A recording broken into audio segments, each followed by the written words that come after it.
help you? I'd like to see the man in charge. He's in here.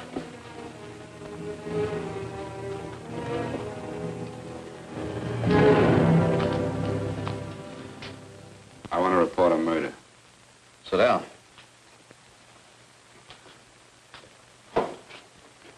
Where was this murder committed? San Francisco, last night. Who was murdered? I was.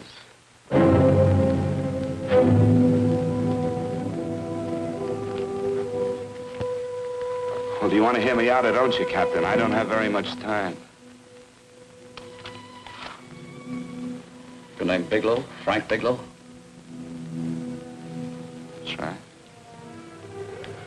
Answer the San Francisco APB. Send it direct to Inspector Bannon at Homicide. Tell him we found Frank Bigelow. Go ahead, Mr. Bigelow. Well, this involves some other people, Captain. A number of other people. You tell it any way you like. I live in a little town called Banning out on the desert. It's on the way to Palm Springs. I have a small business there. Paula? Yes, Mr. Bigelow. Give me a copy of Miss Hollis's 48 tax return, will you? Oh, you better get the 47, too. Yes, Mr. Bigelow. I don't think we took any depreciation on that new equipment last year. No, we didn't. I remember you said we could include it all this year. Sure we can. Hey, Frank. Yeah, well. Peterson says he wants a financial statement before he can give me my loan. Hello, Kitty. I will. Well, I'm leaving for San Francisco today, but I'll be back in about a week. I'll take care of it for you then. Sure is a scorcher, isn't it? Well, I've seen him worse. Well, have a nice time, Frank. Yeah, thanks, Will. Paula, why don't you come down to the place and let me give you another permanent? Makes your hair so much easier to manage in all this heat. I can't afford it right now. Maybe next month. Yeah, here it is. No, we didn't take it. Well, we can do it this year. You work it out any way you think best. Have a nice trip, Frank. Sure, Kitty. See you when I get back. Bon voyage. Why don't you come down anyway, Paula? We'll work out a deal on that permanent. Thanks. Maybe I will. Hello? Oh, hello, Mr. Hawkins. Just a moment. Do you want him to send your ticket over? No, I'll pick it up myself. No, never mind. Mr. Bigelow will pick it up at the station. Bye.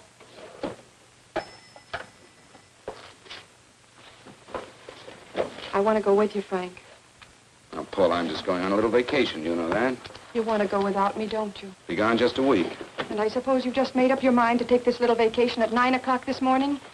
No, Paul, I meant to tell you about it a few days ago. I guess I forgot. Oh, you forgot. Paula, don't be like that. Don't be like what? You just drop a little announcement that you're going away. Not tomorrow or next week or next month, but today. No explanations, nothing. And I'm supposed to swallow the excuse that you need a little vacation. I just want to get away from town for a few days, that's all. Get away from this town or get away from me. Oh, Paula, please try to understand. How can you ask me to understand anything like this? No, I'm sorry, but I don't understand. Go to San Francisco, but don't expect me to be waiting for you when you get back.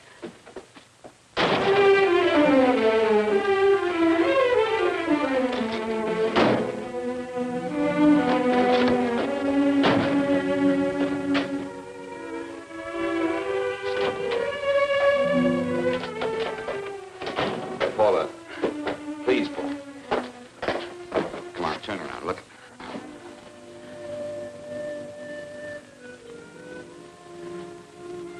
Come here. Why do you do this to me, Frank? Why can't you be honest with me? As honest as I am with you? Do you have to go? I have to go, Paula. I know what I'm doing. All right, go. Go anywhere you like. You can go to blazes for all I care. Paula? Paula. Yes, I know. I'm being foolish. Come here.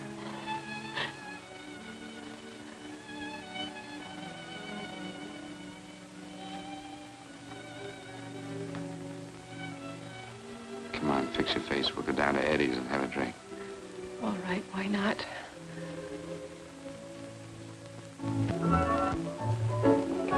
Hi, Paula. Hi, Eddie.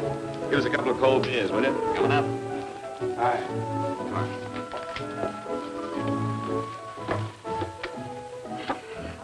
relief. This air conditioning feels good. I sure wish we had it in the office. It'd make working a pleasure. Well, if it stays this hot, don't bother going in the rest of the week. I win 2 races today. How many did you lose? Now, you would have to ask that. Kind of early for you two, ain't it? Too hot to work. That's what I like to hear.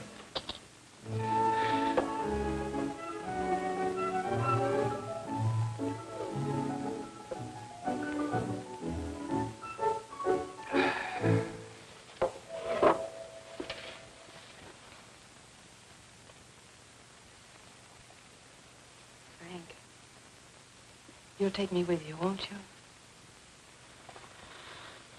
You will, won't you? Or am I crowding you? What do you mean, crowding me? Maybe you do need this week away alone. Maybe we both do. I know what's going on inside of you, Frank. You're just like any other man, only a little more so. You have a feeling of being trapped, hemmed in, and you don't know whether or not you like it. Look, Paula, I'm going to be honest with you. I care too much for you not to be honest with you. I'm as much concerned for your happiness as I am for my own. I know you've had one bad experience, Frank. I know all about it. But you don't know what it can do to two people, Paula. And the woman always gets hurt more than the man. I don't want you to get hurt, darling. More than anything in the world, I don't want you to get hurt.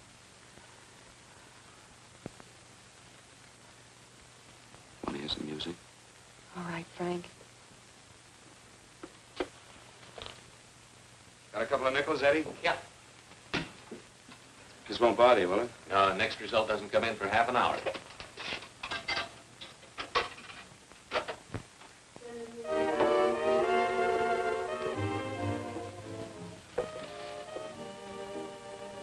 I thought that by now we'd be married. No, I'm not going to crowd you anymore, Frank. Go to San Francisco. I don't like it, but I'm convinced that you must go. I want you to be very sure, Frank. If it's right, and I believe it is, we'll have something really wonderful together. If it isn't, we should both know it as soon as possible. So you see, even if I could stop you, I wouldn't do it now.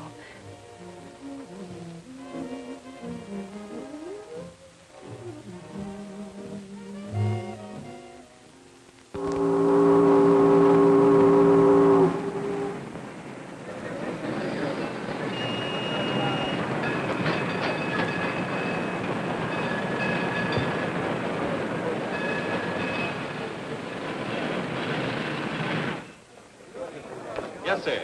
My name is Bigelow. I have a reservation. Yes, sir.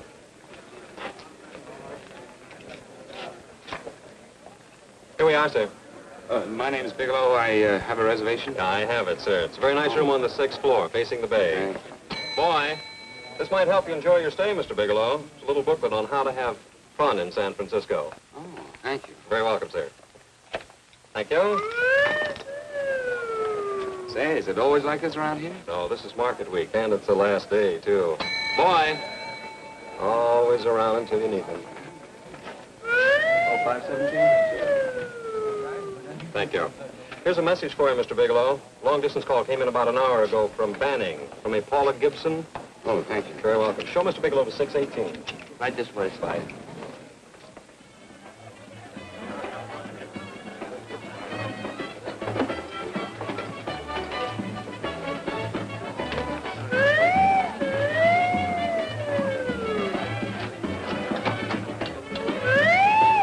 Right this way, Mr. Bigelow.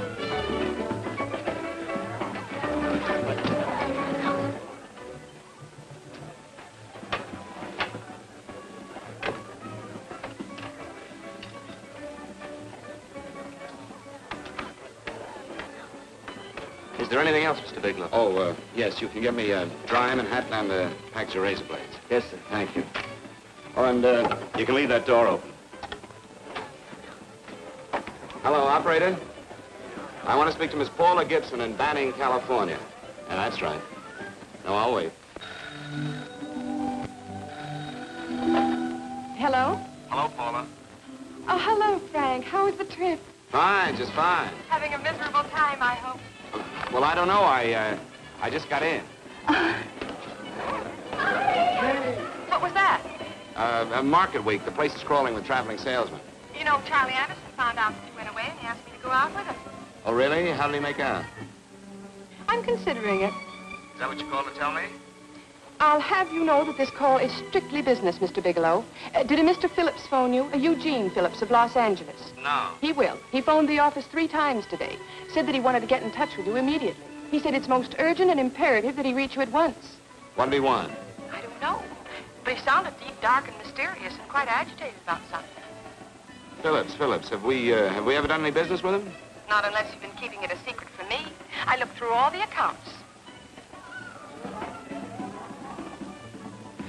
Why didn't you tell him you could reach me here? You know I'm supposed to be on vacation. So you told me. And so I told him, dear heart. But the gentleman didn't seem to respect your temperamental moods the way I do. He was very insistent that he speak to you before it's too late, as he put it. Well, tell him you tried to get in touch with me and I've changed my plans and you can't reach me. He won't talk to me. I told him that I was your confidential secretary, but I guess I didn't sound confidential enough. So I told him that he could reach you there this evening. Well, call him back. If it's as important as he says it is, he'll talk to you. Otherwise, you'll just have to wait until I get home. Ma, aren't we adamant this evening? All right, shall do. And Frank, Yeah? I don't quite know how to say this. Say what? Well, what I want to say is that there's nothing you can do that you ever have to feel guilty about. Oh. Sure. Thanks, Paula. I'll call you tomorrow. Right.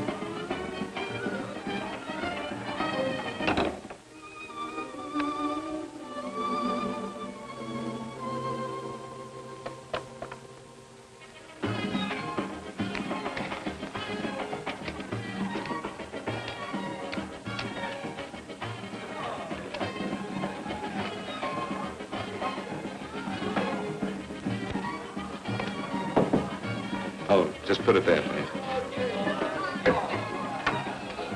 You can keep the change. Thanks very much. Say, how long has this been going on? Oh, it's been a madhouse all week, but they check out tomorrow. Oh? I thought you were with them. No, I'm just here on a vacation. Why does everybody come to San Francisco and tear loose? Excuse me.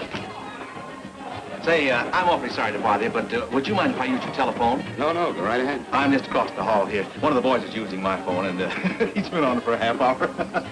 I just want to call downstairs. Yeah. Thank you. Room service, please.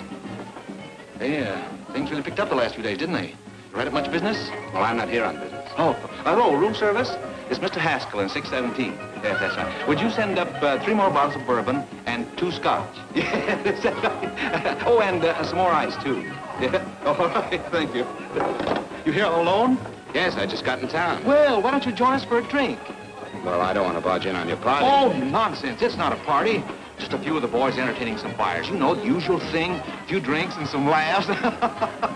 It's no party. Come on. Well, come on. All right. I know what it's like to be all alone in a strange city. I'm Sam Haskell. I'm Frank Bigelow. You think some of these guys never been away from home before? Yeah.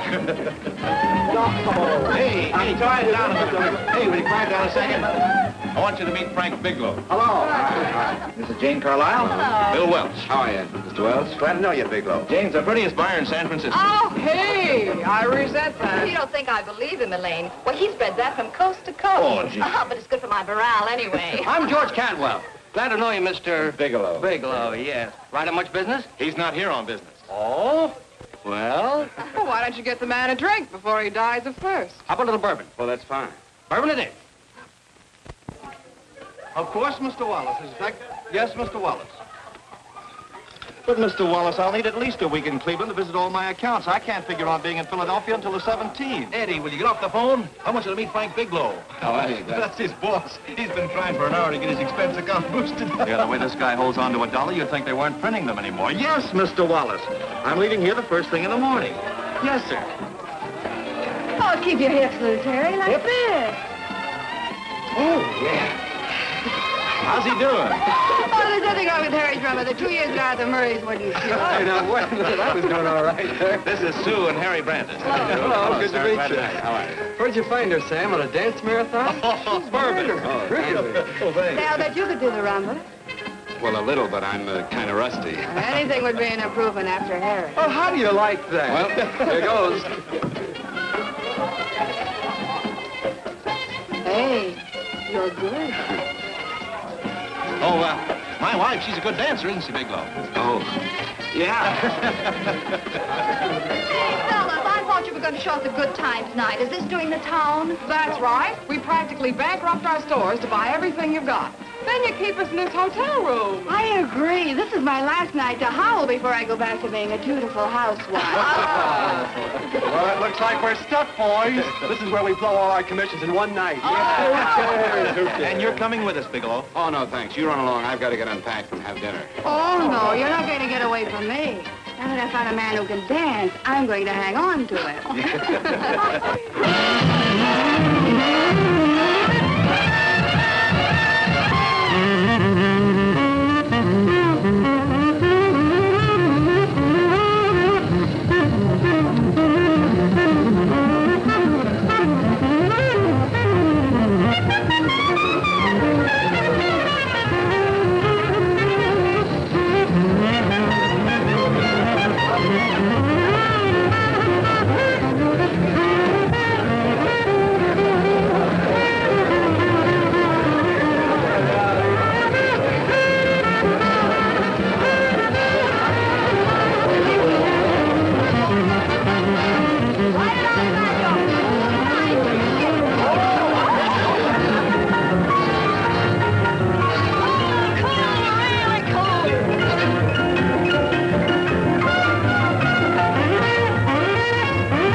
What'll it be? Bourbon and water, no ice. Nice, quiet place you got here. Wait till they hit the pitch in about an hour. That's when they really go out of their minds. Who's the blonde? Oh, she's one of the chicks that hangs around here. She's jive crazy. Come again? Oh, you ain't hip, pal. Jive crazy means that she goes for this stuff. Just between you and me, I don't get it either, but I gotta listen to it. They're all connoisseurs, music lovers. Me, I like Guy Lombardo.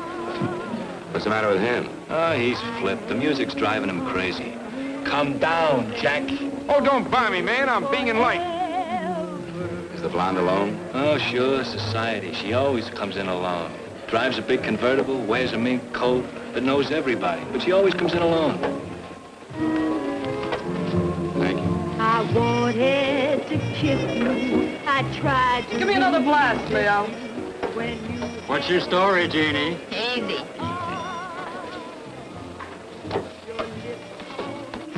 Hello. Easy. Dig the fisherman. Oh, that's really silk, isn't it? Can I buy you a drink? Sure thing. Give me a blast, Leo. Leo, I left my blast at the other end of the bar.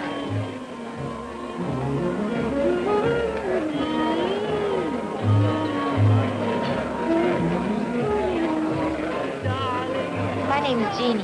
What's yours? Frank? I've never seen you here before, Frank. Well, I've never been here.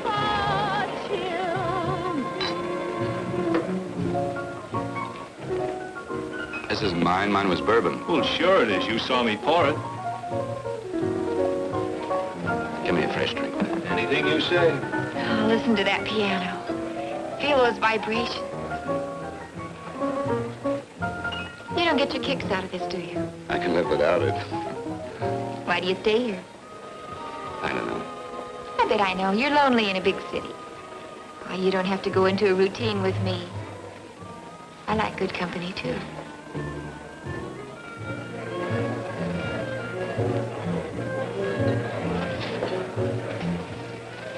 Say, there are some people there I want to avoid. Couldn't we get out of here? Let me think about it. Oh, come on. How about going somewhere else, then? Why don't you meet me later? Okay. Where? I tried to forget you, but you whispered, darling, I love. Call me at that number later. It's my next stop. They've got a band there that'll really send you. See you, Jeannie. Easy.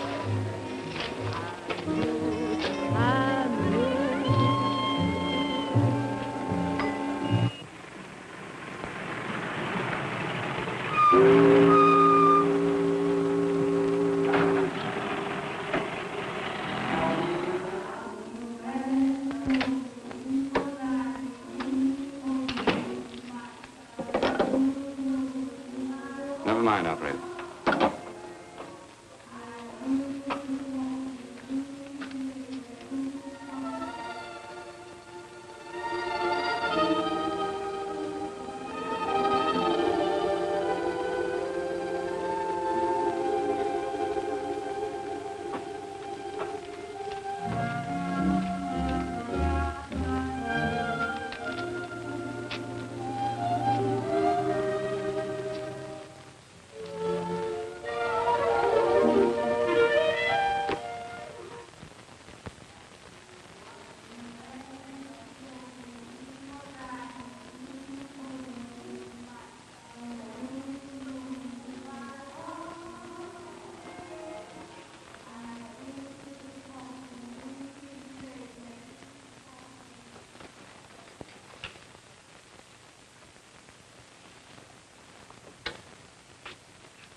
Room service, please.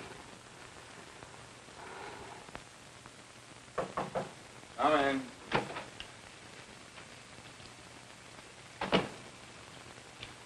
Be right with you, waiter. Yes, sir. Rest well, sir? Yeah, sure. May I? Go ahead. It's on there for you. Thank you, sir. Would you like anything else? Oh, thank you, that's all. Waiter, Yes, sir. take this away. Is there anything wrong, sir? No, just take it away. I don't even want to look at it. Are you all right, sir? Yeah, sure. All right, I just had too big a night, I guess, that's all. Need some fresh air. Of course. Thank you, sir.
Lungs in good condition.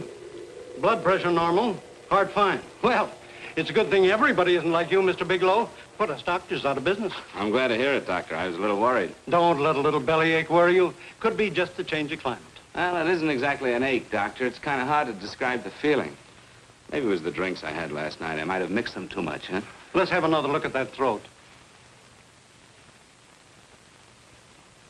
You may finish dressing now, Mr. Bigelow. I want to get the results of those tests we took. Thank you, Doctor.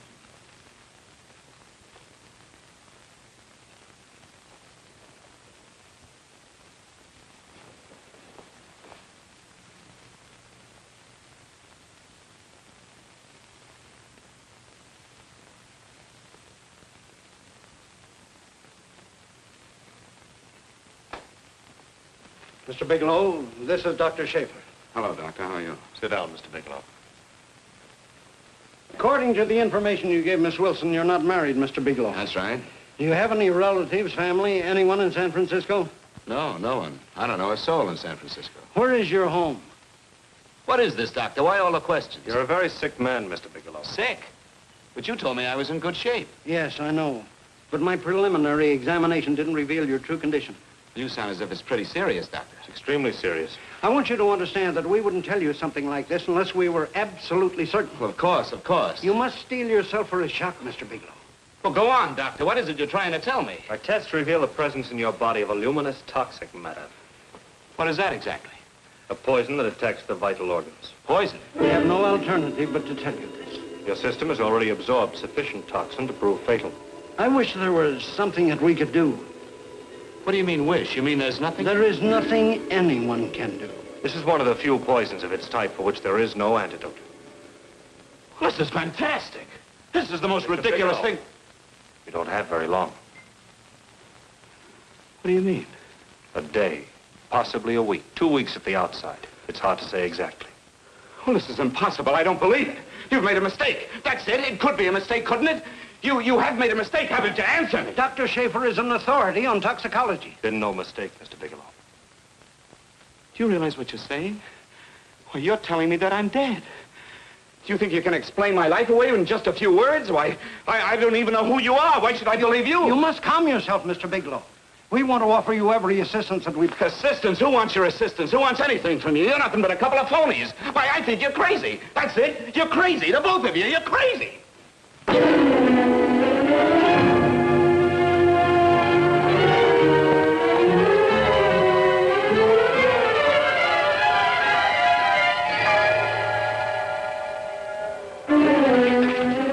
Where's the doctor? You just come in. Come on, tell me. Where's... You have to go through the big before you come Get out of here.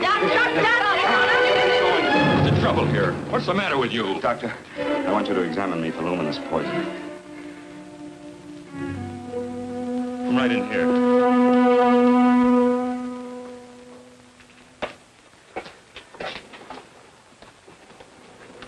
Yeah, you've got it all right. Your system has already absorbed it. Are you sure, Doctor? Are you absolutely certain? Couldn't there be some mistake?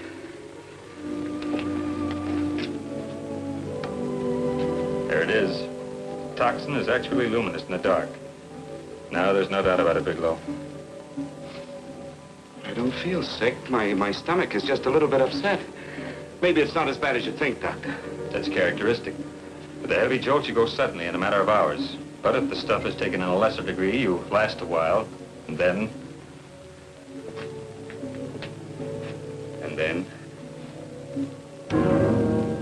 Give it to me straight, Doctor. Well, a number of things are involved. The systemic condition of the individual, the amount consumed, exertion. Yes? You won't feel too badly for a while. Then it will happen suddenly. A day, 2 days, a week at the most.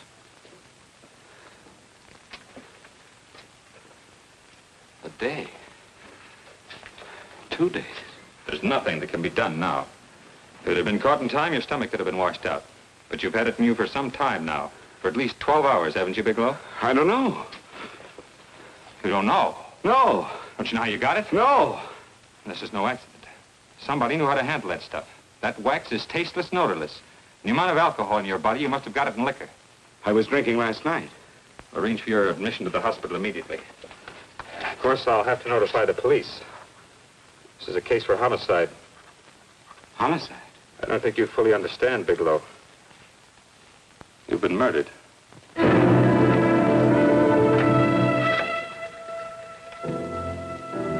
Get me police headquarters, please. Homicide Bureau.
Open up.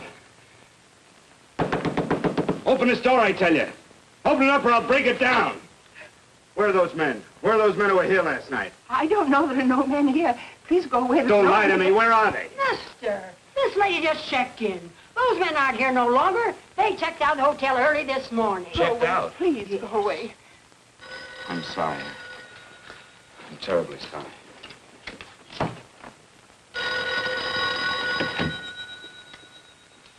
Hello? Please, Mr. Bigelow, my eardrums. Oh, hello, Paula.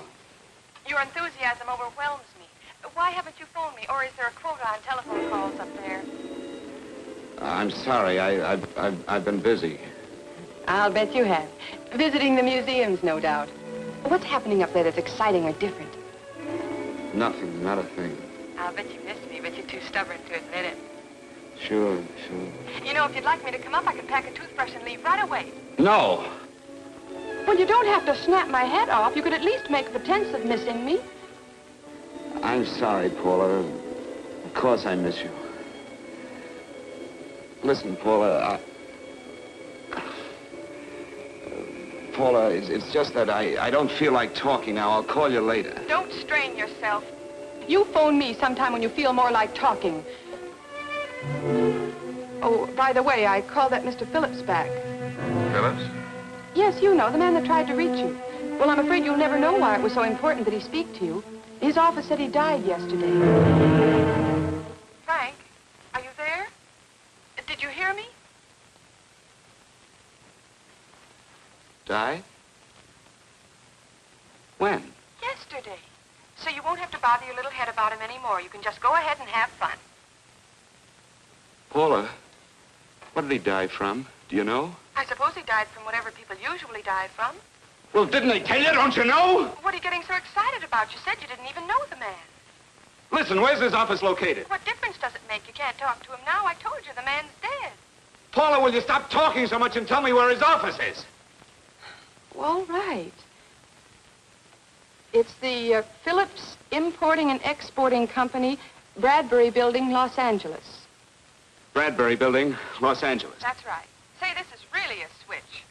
Listen, if you want to reach me, I'll be in Los Angeles. Are you out of your mind? I'm sorry, Paula. I've got to hurry. Wait a minute. Where in Los Angeles? The Allison Hotel. Goodbye, Paula.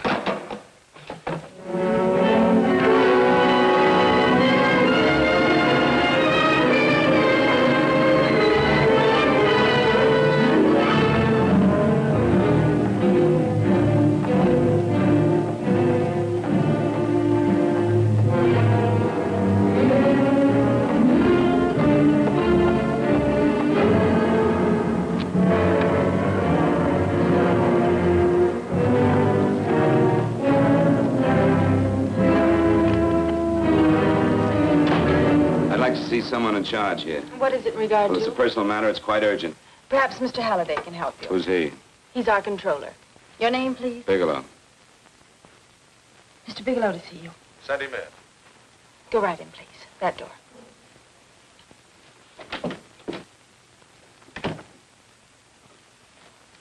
Mr. Bigelow? How are you, Mr. Halliday? What can I do for you? Well, Mr. Phillips phoned my office several times yesterday. I'd like to find out what it's all about. You know Mr. Phillips died yesterday? Yes, I know. Well, I don't understand. If he phoned you, didn't he tell you what it was about? Well, he didn't speak to me. I wasn't in my office at the time, and he wouldn't tell my secretary. Well, I'm afraid I can't be of much help, Mr. Bigelow. I've no idea why Mr. Phillips tried to reach you. I'm sorry you had to make the trip for nothing.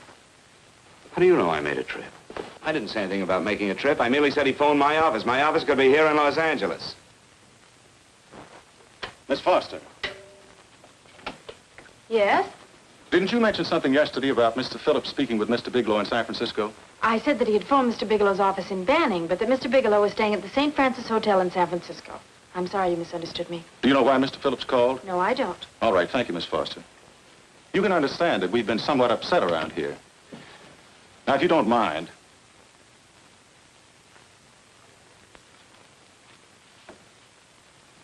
Does Mr. Phillips have a wife, family, anyone that could help me? you can't intrude on people at a time like this just to satisfy some curiosity. It isn't just curiosity. Then I suggest you wait a week or so. I can't wait. Well, I'm sorry you'll have to. Well, there's always a phone book. You're a pretty aggressive fellow, Bigelow. Are you quite sure that this is as important as you make it appear to be? It's important.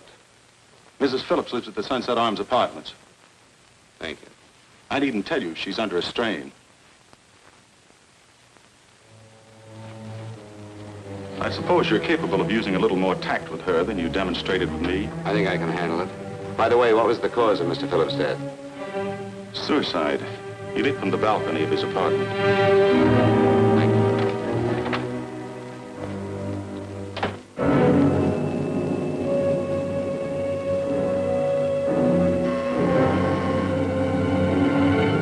Come in, Mr. Bigelow.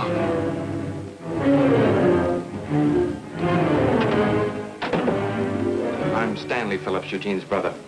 Halliday phoned that you were coming.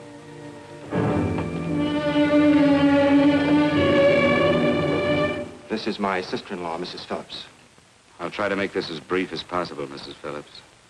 I'm afraid I can't be of any help to you, Mr. Bigelow. I haven't the slightest idea why my husband wanted to speak to you. Well, I guess Halliday covered just about everything. Did your husband ever mention anything about me, Mrs. Phillips? Anything at all? No, I can't recall Eugene ever having mentioned your name.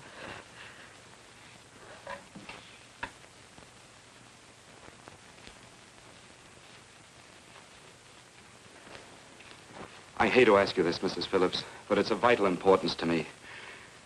Do you know why your husband committed suicide? Oh. You're certainly not the most diplomatic person in the world, are you, Bigelow? Were you a friend of my brother's? I never met him.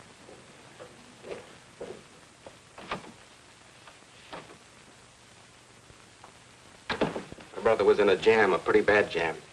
He was arrested 2 days ago. He sold some iridium to a dealer by the name of Majak. It's a very rare metal, very costly. Anyway, the iridium turned out to be stolen. He was released on bail yesterday, but he faced a pretty stiff prison term. Men have committed suicide for less. Yes, I know. That's how the police feel about it. What puzzles me, though, is this crooked deal. Knowing Eugene, you wouldn't say he's the type of man to be mixed up in anything like that, now would you? I told you I never met him. That's right, so you did. Now, what's this all got to do with you, Bigelow? I don't know. Let's come clean with each other, Bigelow. Surely you must have some idea why my brother was so desperate to contact you. I have no idea. That's odd. Then how could it be of such vital importance to you? Well, you seem to know the answer to everything else. Maybe you know the answer to that one, too.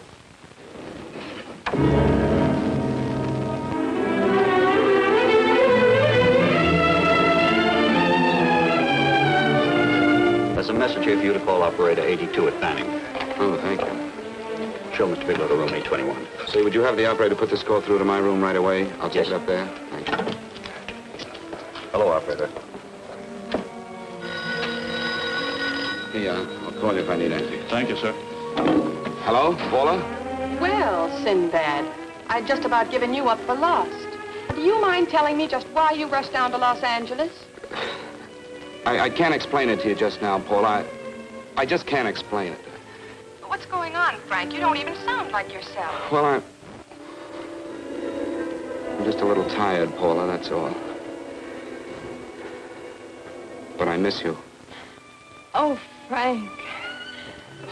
I can't tell you how good it is to hear you say that. And here I was worrying that I'd lost my charm. When are you coming home, Frank? Soon, Paula. I'll be home soon. I'll go right out and get myself a permanent so I'll be pretty when you see me. Hey, guess what? I found that Phillips name in your notarial ledger. Notarial ledger? Yes, of all places. I remember now I made the entry myself. You had notarized a paper one morning before I came to work. What kind of paper was it? A bill of sale for a George Reynolds made out to Eugene Phillips of Los Angeles. So you see, I was right. We hadn't done any business with Phillips, only indirectly. What was the bill of sale for? A shipment of iridium, whatever that is. Iridium. You mentioned at the time that this fellow Reynolds had made some kind of a deal in Palm Springs, and he stopped in your office early in the morning on his way north to have it notarized. Wait a minute. Wait a minute, George Reynolds. That was about 6 months ago, wasn't it?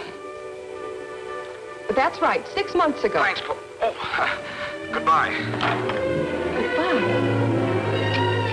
Hello, operator. Get that number back for me.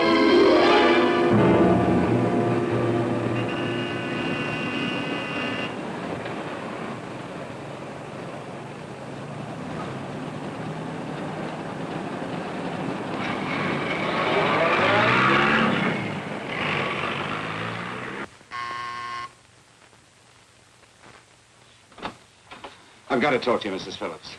Please, go away. I want to be left alone. But I found out why your husband wanted to see me. It was in connection with a bill of sale. Come in. Thank you. What do you know about a man named George Reynolds? George Reynolds? Yes. Why, that's the man my husband claimed sold him the iridium. And what did Reynolds claim? Reynolds disappeared. Yes? About 2 months ago, my husband grew suspicious that something was wrong. Since then, he tried in every way to locate Reynolds, but could find no trace of him. But I don't get it. Your husband could have proved he made a legitimate deal by showing the bill of sale he got from Reynolds. Then there was a bill of sale? Yes, of course there was. My husband swore there was, but at the time of his arrest, he couldn't find it. It was mysteriously missing. Well, then, if your husband could have shown proof, it would have been George Reynolds who would have faced the prison term. Eugene was convinced that Reynolds had stolen the bill of sale. He was the only one who had reason to eliminate evidence of the transaction. Thank you, Mrs. Phillips. Thank you very much. You've been very helpful. Oh, if you'd only come sooner, Mr. Bigelow. My husband might be alive today. I know.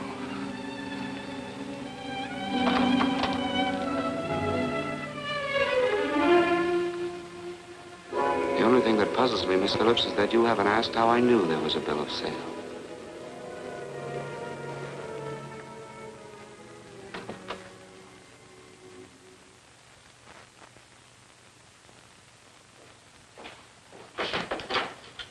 Mr. Holliday isn't in. He should be back shortly. I think you're the one who can help me, Miss Foster. Mr. Phillips tried to reach someone else before he called me yesterday, didn't he? Why don't you ask Mr. Holliday? Obviously, Mr. Holliday wasn't here yesterday, or he wouldn't have had to learn from you that Phillips called me. And you're the logical person to know who else Phillips called. I don't believe that's any of your business, Mr. Bigelow. Don't think you're revealing anything confidential, Miss Foster. I know that he tried to reach somebody else. Mrs. Phillips told me. You're bluffing, Mr. Bigelow. I don't know what you're after, but you're trying to trick me. Mrs. Phillips didn't tell you a thing. How do you know that? Mrs. Phillips knows nothing about it. She doesn't. Well, why wouldn't she? Wait a minute. I was talking about George Reynolds. Who did you think I meant? Just who is it that Mrs. Phillips doesn't know I about? told you before, that's none of your business. All right, young lady, I'm going to give it to you straight. Phillips was murdered. Murdered? I don't believe you. He told me because he needed me to clear him. Phillips was innocent. Innocent men don't have to jump out of windows. Murdered? Just who are you trying to protect, Miss Foster? Why are you so afraid to tell the truth? I'm not protecting anybody. I haven't any more to say. All right, young lady, listen to me. This thing is going to explode wide open. If you've got nothing to hide, you better start talking. Or maybe you are mixed up. No! Well, then, come on. Mr. Phillips called Marla Rakubian. He went to see her yesterday morning. Who's Marla Rakubian? She's a model.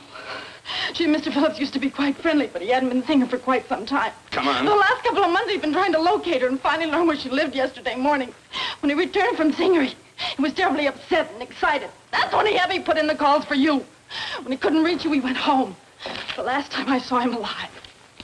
Give me Marla Rakubian's address. I don't think Mr. Phillips realized I was aware of his friendship with Marla Rakubian, and out of respect for him, I never intended to tell anybody. I had no idea that she had anything to do with the trouble he was in. I admire your discretion, Miss Foster. You know, you must be pretty friendly with Stanley, Miss Foster. He knew how desperately his brother tried to reach me yesterday, and he wasn't even here at the time. And now you seem to know all about what happened in Mrs. Phillips' apartment.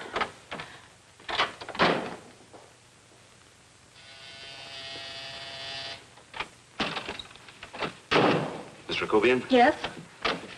What do you want? Get out of here or I'll call the Go police. ahead, call him.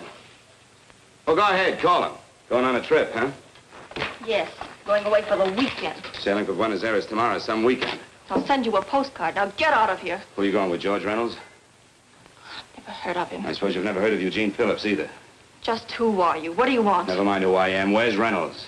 I told you I don't know him. Now will you get out of here and leave me alone?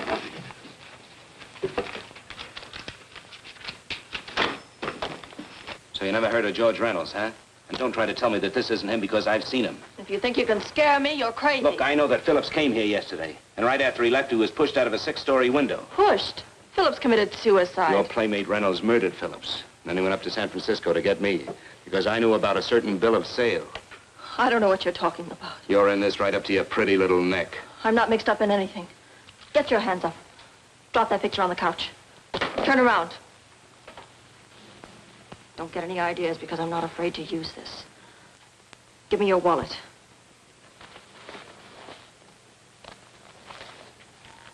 Frank Bigelow, Hotel Alex.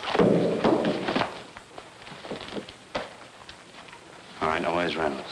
I don't know. I don't know where he is. Is that what you told Phillips yesterday? I told him exactly what I'm telling you. I haven't heard from him in months. Yeah? You're mighty careful of the picture of a man you haven't heard from in months.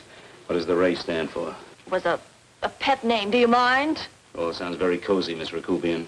You and Reynolds call each other pet names while you make a sucker out of Phillips. Phillips made the deal because he wanted it. Yeah? I'll bet you weren't above using what it takes to help make him want it. Who's paying for this trip? I am. Really? A first-class trip to Buenos Aires on a model salary. Don't make me laugh. Since you and Reynolds aren't seeing each other anymore, you don't mind if I keep this to you. If I were a man, I'd punch your dirty face in. You know, I really believe you would. Oh, I almost forgot.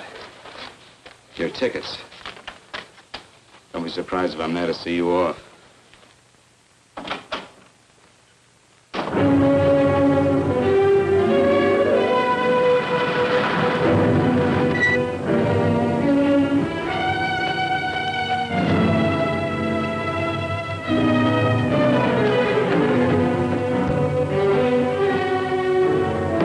Angelo. Angelo!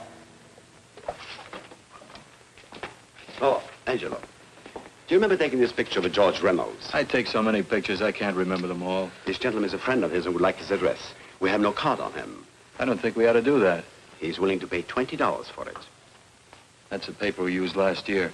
Of course, you understand, we usually don't give out the information about our clients. I know, you're a couple of high-class fellas. Thank you. Revealing anything confidential is against the ethics of our establishment. That's right. Honesty is the best policy. Of course. But in your case, inasmuch as you're a personal friend of Mr. Reynolds... Thanks. I knew you'd come through. Got it. Here it is. We don't have his address. He must have called for the picture. But he couldn't have been a very good friend of yours, mister. Because his name is not George Reynolds. It isn't? Well, what is it? It's a... Oh, huh? Oh. Here. It's Raymond Rakubian. Rakubian? What's so unusual about that? The picture's signed Ray, isn't it? Yeah. Yeah.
Your lips called me baby, then I thought that maybe love.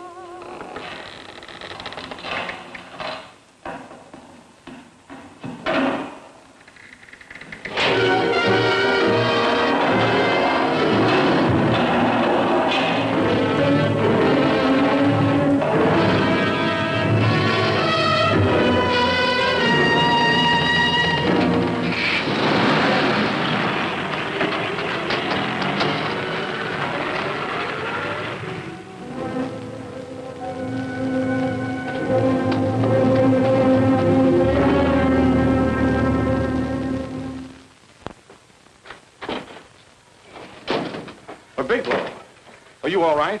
Can I get you anything? No, thanks. Do you know this man? No. No, I don't think so. Are you sure you've never seen him? I'm quite sure. Does the name Raymond Rakubian mean anything to you? No, I never heard of him. Why? He also uses the name George Reynolds. This is Reynolds? That's right. Well, where can we find him? That's what I want to know. Tell me something, Halliday. You're the controller here. How come you didn't know about that bill of sale? Phillips made that deal before I came to work here. Yeah, but you still keep records, don't you? For some reason, which is none of my business, Phillips preferred to keep that among his personal papers. Now, does that answer your question? You came in here today asking for some information that you needed, and I tried to be as cooperative as I could. But now you're beginning to annoy me. So get out before I throw you out.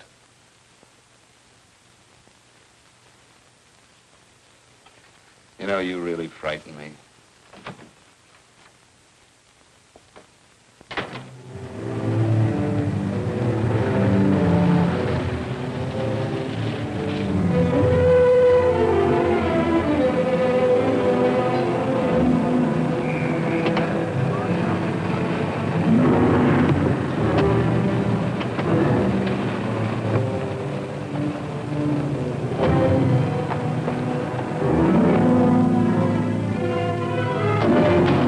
About time you showed up, Bigelow. Go ahead, Dave.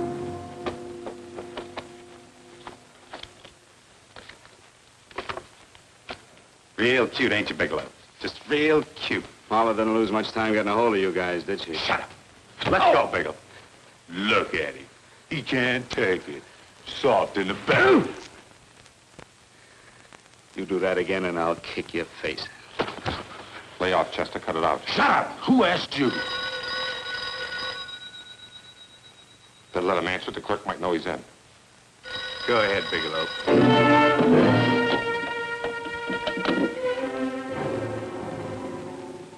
Hello? Frank. Frank, why did you hang up on me? I've been trying to get you for hours.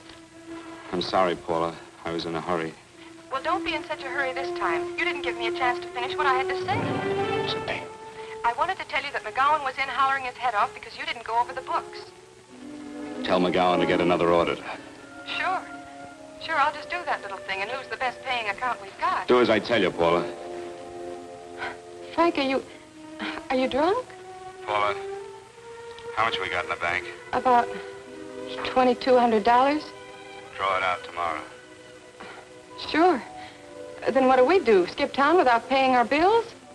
Forget the bills. You know that coat you always wanted? Buy it. You are drunk. You know, if I didn't have such a good character, I'd be tempted to take advantage of your intoxicated state, Mr. Bigelow. I'm not drunk, Paula. Well, then don't tell me that one day away from me can affect you this way. Cut it short. Paula, Yes? I'm sorry I left you. I never realized how much I love you. But I know it now. Oh, Frank, darling, I love you too so very much. Please come home. I miss you terribly. I said cut it short. I'd just love to let you have it, Bigelow. Let's go, Chester. This guy's kept us waiting long enough now. Walk in front of me, Bigelow. And keep your mouth shut. If you so much as look cross-eyed at anybody, I'll blow the back of your skull out.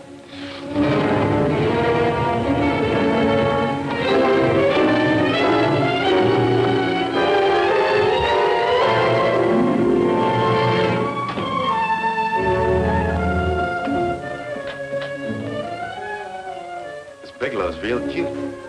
He wanted to get tough with Chester. He don't know Chester.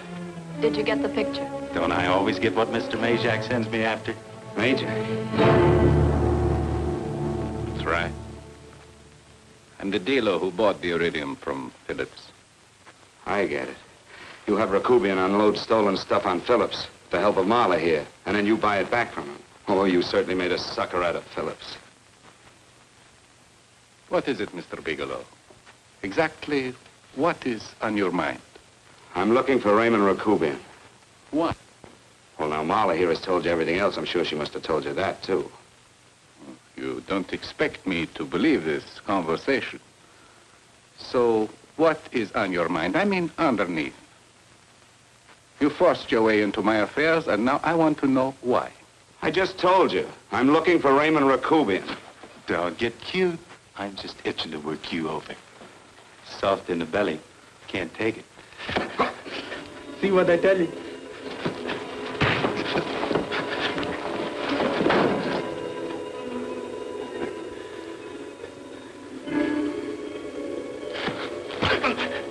Can't do that to Chester.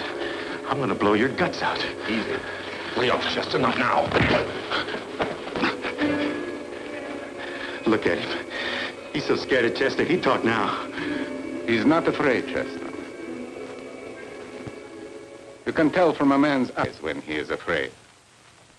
Look at his eyes.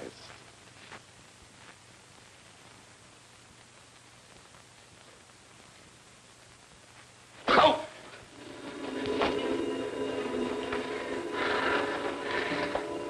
I'm telling you, Majak, you better keep him away from me or he's really going to have to use that gun. Go away, Chester, please.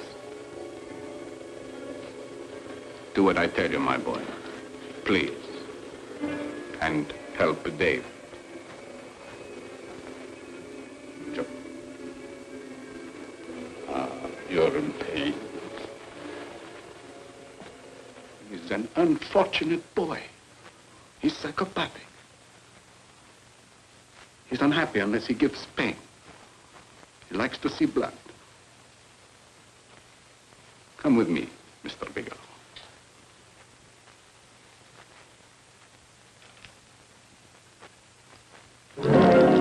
Raymond Rakubian was my nephew. He could not possibly have tried to kill you. He's been dead 5 months.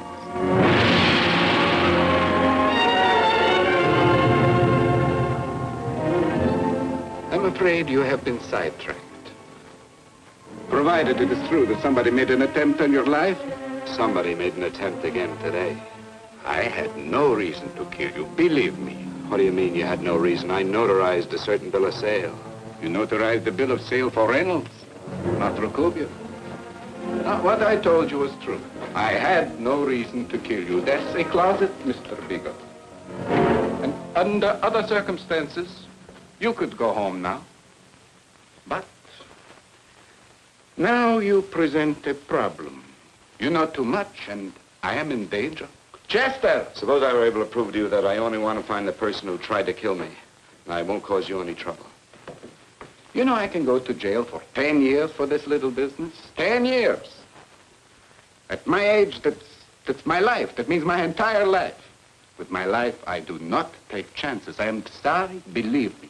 You want Joe to go with you? No. Just Bigelow and me.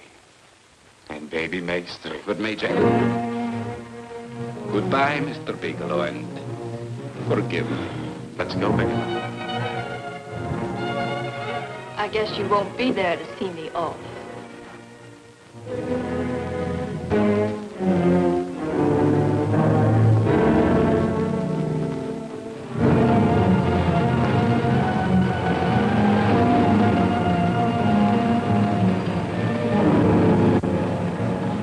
Tried to make a boob out of me in front of Major. Shouldn't have done that, Bigelow. I don't like that. I'm going to enjoy this, Bigelow. I've done jobs like this before. I knocked off guys I could like. But I don't like you, Bigelow. I never liked that puss of yours from the minute I seen it. Yeah. I'm going to enjoy this.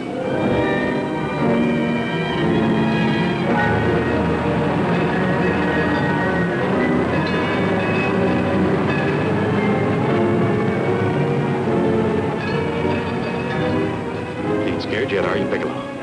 But you'll be scared. Goodness scared. I think I'll give it to you in the belly. You don't like it in the belly?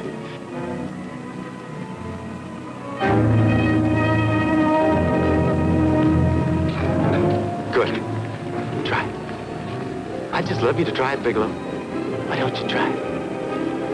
Go ahead.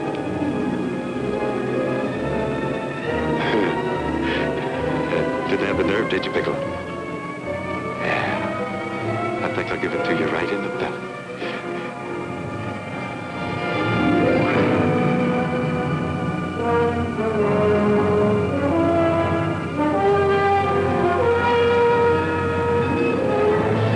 Longer when you get it in the belly.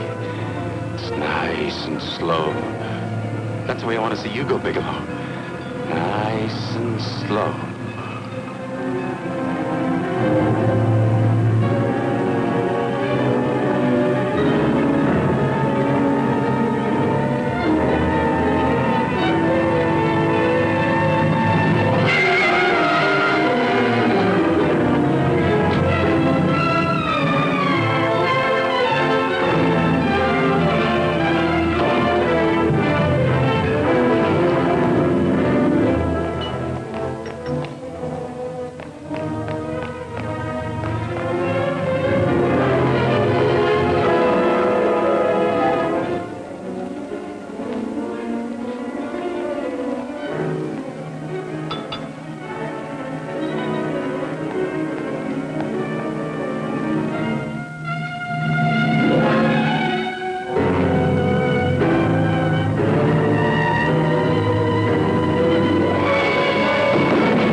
Yes, I'm all right, Paula, but what are you doing here? How did you get here? Freddie Ross threw me down. I had to come. I had to see you.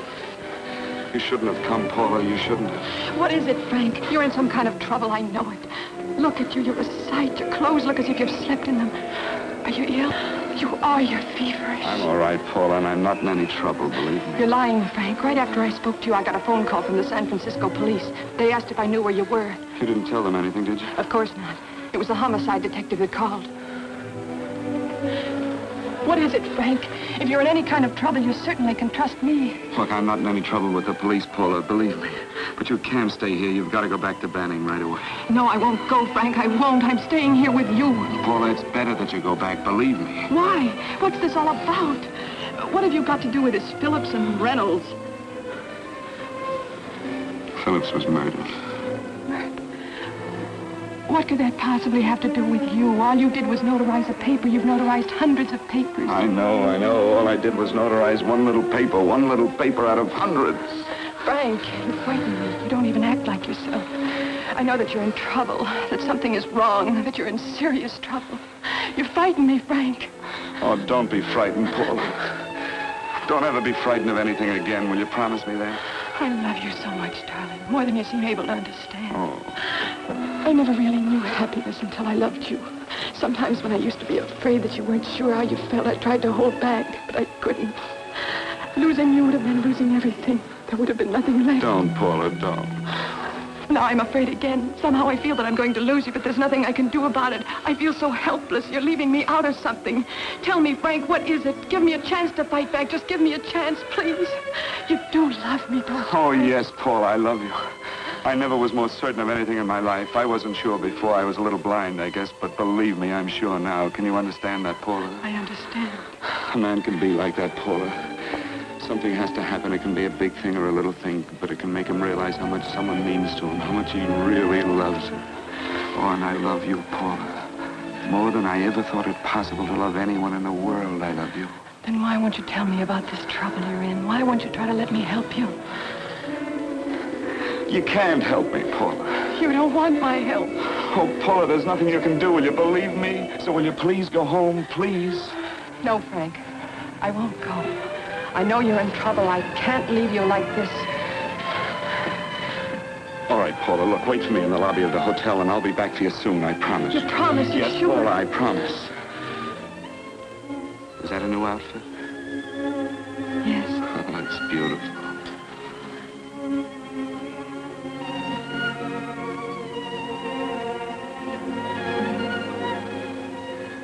You'll come back to me, won't you, Frank? Yes, Paula, I'll come back, I promise. Please hurry, darling. Oh, I love you. I love you, Paula.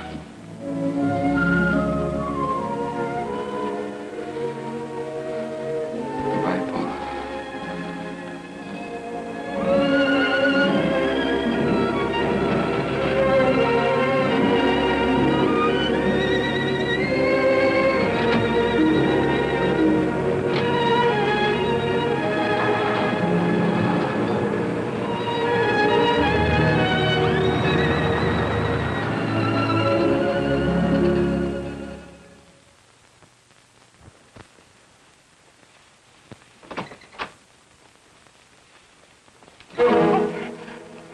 Stanley here? You sure? All right, get in there. Now get Stanley on the phone. Tell him to come over here right away. Use any excuse you want. What are you going to do? What was Stanley going to do when he used me for a clay pigeon today? I don't know what you're talking about. Don't act innocent with me. I fell for that once. I don't know what you mean. I told you everything you wanted to know this morning. Yeah, you told me just enough so I'd get sidetracked and wouldn't know that Stanley was the one I was after. Stanley? Oh, no.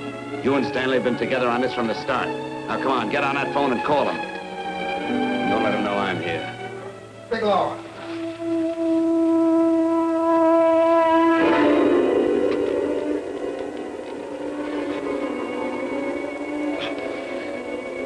You've been sidetracked, all right. But it was the poor bereaved little widow who did it. Miss Foster found this letter this afternoon. It's in my brother's desk at the office. It's postmarked 2 years ago. It isn't exactly the kind of a letter that a married woman gets from a casual friend. I'm sure my brother wasn't aware that they were so well acquainted when he hired Halliday. What's the matter with him? He felt right since dinner. Where did he have dinner? At Mrs. Phillips' apartment. Halliday was there, too, and Stanley confronted them with that letter. Did you have anything to drink? Yes, why? How long ago? Half an hour ago, just before I came here. Miss Foster, get on the phone, call the emergency hospital. Have them get an ambulance over here right away. What? Tell them to prepare a stomach wash for luminous poisoning. Luminous poisoning? Go on, do what I tell you. You may still have a chance to save his life. Go on!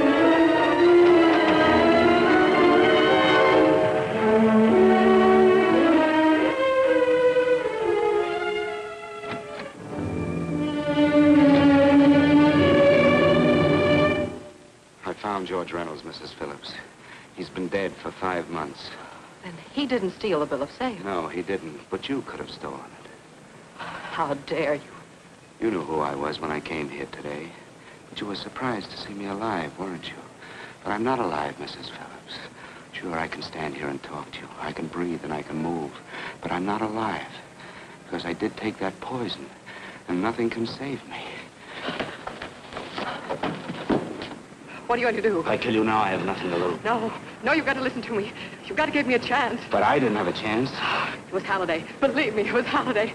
He made me steal the bill of sale. He planned everything. What about this letter? Your husband knew about you and Halliday. He found it only yesterday.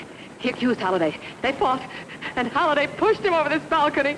And why me? Why did he want to kill me? Because you could have proved there was a bill of sale, that my husband had no reason to commit suicide. Halliday was desperate. After he killed my husband, he found out about the phone calls to you. He thought you spoke to him, that you knew enough to involve him.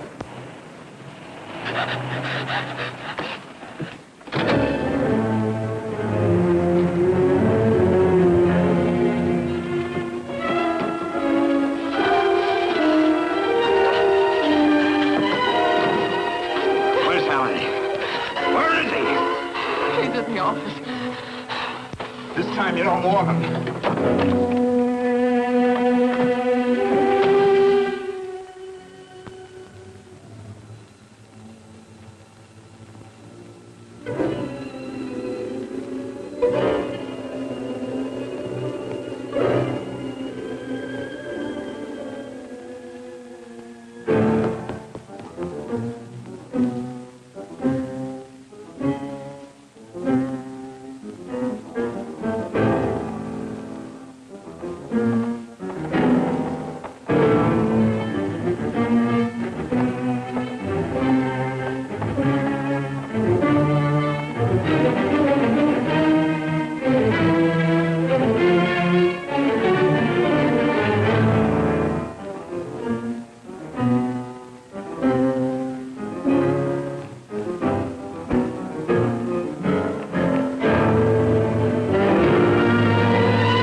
up. Come on, come on. Come on, move along. Come on, let's break it up. Move along now. Let's get going. Come on.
All I did was notarize a bill of sale. But that piece of paper could have proven that Phillips didn't commit suicide. He was murdered. And that's why Halliday poisoned me.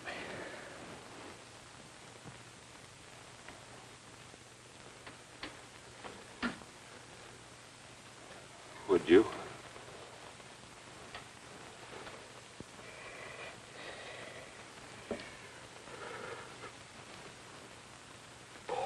Paula.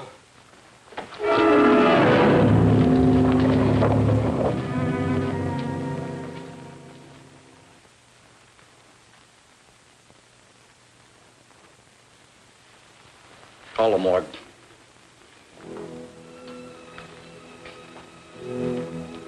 Johnson, you go to the Allison Hotel, find Paula Gibson. Don't tell her anything. I'll break it to her.